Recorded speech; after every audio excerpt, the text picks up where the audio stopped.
I think we've got a really interesting week in all sorts of markets this week, because we've seen volatility massively pick up over the last week. So I thought I'd start with the US market. And I think if you have a look at the S&P 500, we saw quite sharp falls in stock markets in the last week. I've got here a daily chart of the S&P, and you can see that the size of the recovery since the March lows, and it felt like stock markets just went up every day, and any small correction, the buyers would come back in. But last week, because of weakness in tech stocks, so the big stocks like Facebook, Amazon, Apple, Tesla, they've really been driving a big part of this rally. So we've seen people and institutions buying into tech stocks and lifting the market higher.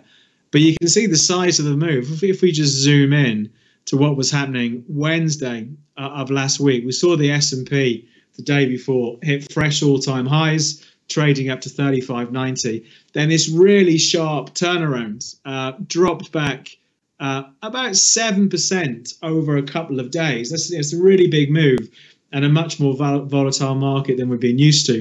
So I think that's going to be an interesting market to watch this week, is US stock markets in particular, and of course the effect they have on the rest of the world, because the rest of the world's markets will follow. At the time we're recording on Monday, we have US markets, US is shut because it's Labor Day, but it does get back to normal as the week goes on. At the end of this week, we've got US inflation data out on Friday, so that will be closely watched. But I think because we had the US unemployment numbers on the Friday just gone, we could see quite a volatile start to the week. I'd be watching to see if we see some confidence come back into the market, the stock market, after the weakness we saw last week. But I think it certainly made it a bit more of an interesting market in the weeks ahead after that burst of volatility. So I think US stock markets are going to be really closely watched. The other market to watch this week, I mean, there's always something happening in foreign exchange markets, but later this week we have the interest rate decision from the European Central Bank on Thursday of this week. And this is euro against the dollar. So again, if we go back to the March lows, 1 euro was worth about 107 against the US dollar. Very recently, if I zoom in, it's pushed as high as 120. So we've seen the euro gain by about 12-13% against the US dollar since March of this year. And clearly what's been helping here is US dollar weakness. We know the US Federal Reserve have put in place their commitment to zero interest rates to try and get the economy going after the pandemic, after the coronavirus. But last week there was a comment from a member of the European Central Bank saying that perhaps the bank weren't too happy with the euro being so high, because of course a higher euro means that its exports to other countries around the world, particularly the US, make its exports more expensive. So we did see a really sharp turnaround by the euro last week, a bit of dollar strength. But I think this is going to be another market that's going to be really interesting, like stock markets, where we've seen it's been knocked back, but do we see buyers come back in for the euro this week? So I think that's going to be one market that's going to be another one that's going to be really closely watched.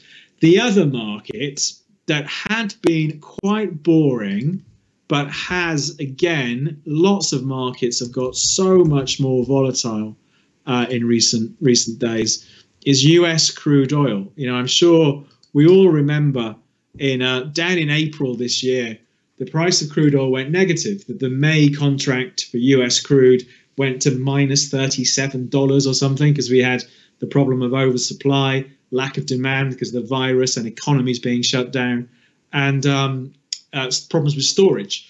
So we saw really negative oil market in April of this year. And since then, we've had this great recovery. So we're looking at the cash price here for US crude going from about $11 to $44 recently. And if I just zoom in, it had got a little bit boring during August. But again, you can see the last few days here, these red candles on the chart, really big sell-off in the price of oil, going from $44 back to about $39. So we've seen the oil price drop 10%. And the concern here, as we're seeing an increase in cases of coronavirus in certain parts of the world, here in the UK, we had the biggest number of cases over the weekend for 3 months. So we've seen, again, this worry, is the virus coming back? Are we going to see restrictions put in place?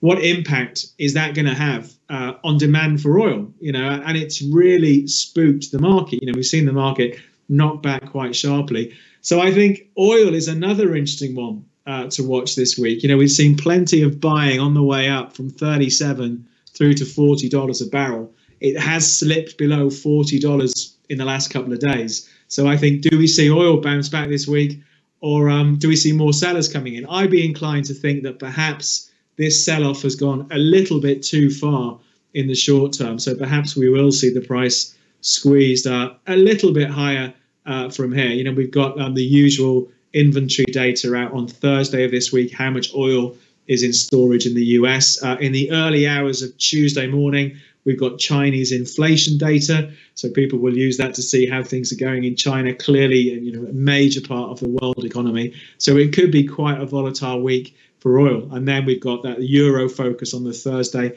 on the European Central Bank. So I think there's plenty going on this week.